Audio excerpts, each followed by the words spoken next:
AstraZeneca company आहे ना Covishield बनवणारी, त्याने म्हणे कोर्टात मान्यता दिली की खूप गंभीर दुष्परिणाम होतो आणि त्यांना आधीच माहिती होतं. आणि गंभीर म्हणजे एकदम क्लॉट्स बीट, मृत्यूच, आधेमध्ये काही नाही. तुम्ही कोविशिल्ड घेतली असेल ना, भारतातल्या बहुतेकांनी तीच घेतली. बिलकुल घाबरू नका 3 कारणांकरता.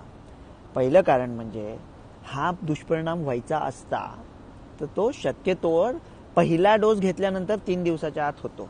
झाले का तुमचे 3 दिवस पहिला डोस घेऊन? 3 वर्षे होऊन गेली, भूतकाळात आहे ते काका. आता त्या भूतासारखं घाबरू नका त्याला. दुसरी गोष्ट म्हणजे हा एवढा दुर्मिळ आहे की 1 कोटी लोकांमध्ये 16 जणांना होत असेल. आहोत का आपण कोटी? लाखात एक तरी आहोत का? आई सोडून कोणालाही विचारा. ते काय घाबरू नका त्याला. तिसरी गोष्ट म्हणजे ह्याचं प्रमाण शक्यतोवर तरुण मुलींमध्ये जास्ती असतं. तेव्हा मी व्हिडिओ बनवला होता की तुमचं वय 18 ते 30 असेल आणि तुम्ही मुलगी असाल तर कोविशिल्ड ऐवजी कोवॅक्सिनकडे झुका. काय सगळंच बरोबर नजर न लगेच. आणि मी ना 100त एक 10 माणसात तरी एक असेनच मी कमीत कमी. पण समजा तुम्ही तरुण मुलगी आहात आणि तुम्ही कोविशिल्ड घेतली होती तर 2 गोष्टी तुम्हाला सांगतो. पहिली गोष्ट म्हणजे मला रवी काका म्हणायचं नाही.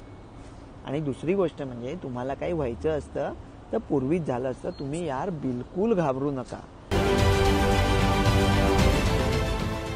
देश विदेशातील प्रत्येक घडामोडींचे लाईव्ह अपडेट मिळवण्यासाठी आता साम टीव्हीच्या सर्व सोशल मीडिया प्लॅटफॉर्मला लाईक, फॉलो आणि सबस्क्राईब करा.